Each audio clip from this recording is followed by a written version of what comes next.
Halo semua, perkenalkan nama saya Widianti Andri, mahasiswa Universitas Jember, Fakultas Ilmu Sosial dan Ilmu Politik, jurusan Hubungan Internasional. Di sini saya akan menjelaskan kepada kalian, atau lebih tepatnya mengenalkan kepada kalian, siapa itu Muhammad Abduh dan muridnya bernama Rashid Ridha. Muhammad Abduh merupakan seorang filsuf yang sangat terkenal di wilayah Timur Tengah, terutama Mesir. Ia merupakan sosok yang sangat dikenal di kalangan-kalangan terpelajar lainnya. Ia juga merupakan sosok pertama yang mencetuskan kehidupan Islam yang modern. Hal ini ia dapat lakukan karena ia merupakan sosok yang sangat independen dalam beragama. Ia juga merupakan seorang filsuf yang memiliki pikiran yang sangat kritis. Ia juga kerap kali mengkritik kecenderungan yang ada dalam agama Islam yang mengatakan bahwa istijad merupakan awal dari kemunduran agama Islam.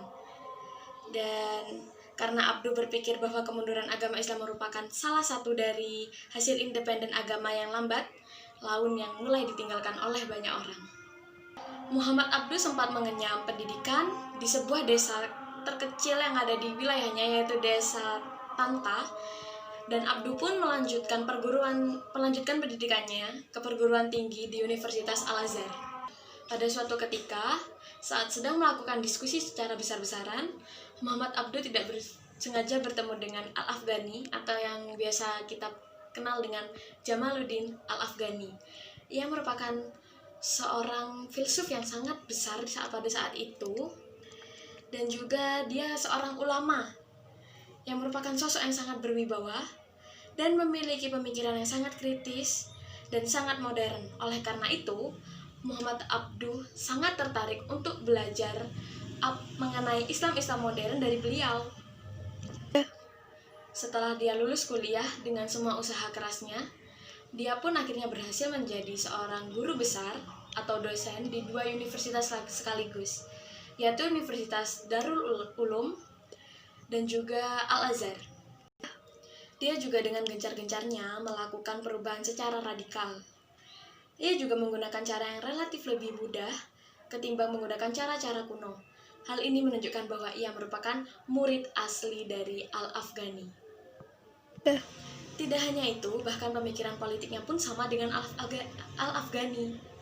Dengan cara revolusioner atau lebih fokus mementingkan apa yang akan terjadi pada masa yang akan datang. Lalu, di sini saya akan menjelaskan secara detail mengenai 3 poin penting yang digunakan Abduh dalam menentukan tindakan dan pendapatnya. Pendapat pertama yaitu pendapatnya mengenai hukum Islam. Abduh membagi 2 syariat, yaitu hukum pasti atau al-ahkam dan hukum yang tidak ditetapkan atau al-katiyah. Hukum pasti, maka seluruh umat muslim wajib mengetahuinya dan juga mengamalkan hukumnya. Hukum ini berlandaskan pada kitab suci Al-Quran dan juga telah dicontohkan oleh para nabi dan disampaikan melalui hadis dan riwayatnya. Ini merupakan dasar dari segala hukum yang sedang berlaku, yang telah disepakati keabsahannya, sedangkan hukum yang tidak ditetapkan dengan tegas oleh nas, maka tidak dapat kita temui kesepakatan para ulama di dalamnya. Oleh karena itu, Abduh secara tegas mengklasifikasikan bahwa masyarakat itu terdiri dari 2 golongan, yaitu orang yang memiliki pengetahuan dan orang yang masih awam. Beliau juga mengatakan bahwa kelompok orang yang menggunakan pengetahuannya harus melakukan ijtihad secara langsung kepada Al-Quran dan As-Sunnah. Namun hal ini masih perlu dikaji ulang supaya hasil ijtihad sesuai dengan situasi dan kondisinya. Hal ini perlu kita lakukan supaya kita terlepas dari bahaya taklid buta. Lalu yang kedua yaitu bidang akidah. Di sini kita dapat melihat pemikiran Abduh mengenai akidah melalui adanya kodok dan qadar yang ia anggap seiring dengan jalan hidupnya yang begitu dinamis. Walaupun ia juga menegakkan bahwa kodok dan qadar bukan menjadi salah satu pilar dari keimanannya, akan tetapi ia memasukkan kodok dan qadar ke dalam akidah Islamiyah. Ia juga mengatakan bahwa masalah yang berhubungan dengan kodok dan qadar ini akan membawa umat Islam untuk mencapai puncak kejayaannya. Dan hal menyeramkan terjadi jika kita memikirkan hal yang sebaliknya, maka kodok dan qadar akan mendatangkan musibah dan bencana. Pandangan ini ia ungkapkan setelah ia mengamati kondisi seluruh umat Islam di seluruh lapisan dunia setelah ia berkelana melalui barat, timur, dan manapun dia datangi pada saat negara Mesir itu masih dijajah oleh negara Prancis. Karena menurutnya mempercayai kode dan kodar, telah meyakini bahwa setiap kejadian dan peristiwa pasti dilatar belakangi oleh sebab dan akibat. Dari rangkaian sebab dan akibat, kemudian muncullah keteraturan, sehingga kejadian atau peristiwa yang telah terjadi dapat dipelajari dan dapat ditelusuri kebenarannya. Lalu yang ketiga yaitu bidang politik dan tata negara. Dalam bidang politik, ia berpendapat bahwa terdapat hubungan yang erat antara seseorang dengan tanah airnya. Oleh karena itu, seseorang harus mencintai dan mempertahankan tanah airnya dengan alasan bahwa tanah air merupakan tempatnya untuk mencari penghidupan yang layak, memberikan makan, perlindungan, dan tempat tinggal yang cukup. Demikian juga bahwa tanah air tempat memperoleh hak-hak dan kewajiban yang merupakan dasar kehidupan politik yang akan menghubungkan seseorang untuk bangga atau terhina karenanya. Abdu pun menyuarakan bahwa prinsip demokrasi harus dilaksanakan secara bersama-sama oleh rakyat dan pemerintah.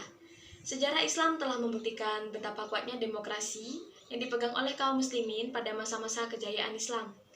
Sebagai contoh dikemukakan pada masa Khalifah Umar bin Khattab menurut pendapatnya, kalau prinsip demokrasi menjadi satu kewajiban bagi rakyat dan pemerintah, maka kewajiban pemerintah terhadap rakyat ialah memberikan kesempatan yang seluas-luasnya untuk bekerja dengan cara yang benar agar dapat mewujudkan kesejahteraan bagi dirinya dan masyarakat. Rashid Ridho atau Syekh reformis besar yang merupakan seorang murid dari Muhammad Abduh yang memiliki nama lengkap yaitu Muhammad Rashid bin Al-Ridho bin Syamsuddin bin Bahauddin Al-Kamun Al-Husain. Dari namanya jelas bahwa beliau merupakan salah satu keturunan Ahlul Bait. Setelah banyak berguru kepada Muhammad Abduh, Rashid Ridho berpendapat bahwa mazhab dalam pengertian Muhammad Abduh adalah lebih ditekankan pada cara pengambilan hukum dan nas yang ditempuh oleh seorang mujtahid tertentu. Pengaruh pemikiran Muhammad Abduh dan Rashid Ridho di Indonesia itu sendiri mempengaruhi perjalanan dan patron ormas Islam di Indonesia, terutama Muhammadiyah, di mana banyak persamaan antara keduanya. Di antara warisan intelektual ada Risalah Al-Tauhid, sedangkan Tafsir Al-Manar merupakan kumpulan pidato-pidato, pikiran-pikiran dan ceramah-ceramahnya yang ditulis oleh muridnya. Syekh Muhammad Rashid Ridho dari pikiran yang disusun oleh Muhammad Abduh telah berimplikasi positif bagi tumbuhnya pertumbuhan yang dipelopori oleh Kiai Haji Ahmad Dahlan selaku pendiri organisasi Muhammadiyah pada tahun 1912 sebelum Masehi. Bahkan Muhammadiyah tidak sungkan mengadopsi sistem dan teknik pendidikan modern dengan kurikulum perpaduan antara subjek agama dengan mata pelajaran umum. Mereka telah melangkah lebih jauh dengan mendirikan sekolah-sekolah Belanda semacam Muloplus, His, dan Amplus pada saat itu. Dalam konteks inilah Muhammadiyah termasuk gerakan reformis modern dalam tataran praktis yang terilhami dari ide Muhammad Abduh dan muridnya yaitu Rashid Ridho. Islam moderat sebagai model kultural demokrasi kita butuhkan untuk membangun kehidupan yang jauh lebih baik ke depannya. Sejarah telah membuktikan bahwa Islam di Indonesia mengikuti hukum sejarah yang non-linear, mengalami kontinuitas, diskontinuitas, dan perubahan. Karena ini tidak seperti di Timur Tengah, Islam di Indonesia mampu merespon gerakan secara terbuka dan adaptif termasuk terhadap ide-ide progresif yang demokrasi. Islam Indonesia bukan saja mampu mendialogkan nilai-nilai progresif dan demokrasi di ruang publik bahkan maupun memprovokasikannya kini. Islam Indonesia tampil sebagai sebuah model masyarakat muslim demokrasi atau muslim demokrat bagi dunia Islam. Lebih dari itu, dengan karakternya demikian Indonesia juga memiliki nilai tambah untuk menjembatani dan mendialogkan Barat dengan Islam. Sekian penjelasan dari saya, kurang lebihnya mohon maaf. Mohon dimaklumi juga bila banyak terdapat salah kata atau kurang tepat dalam berbicara. Mohon maaf ya. Assalamualaikum warahmatullahi wabarakatuh.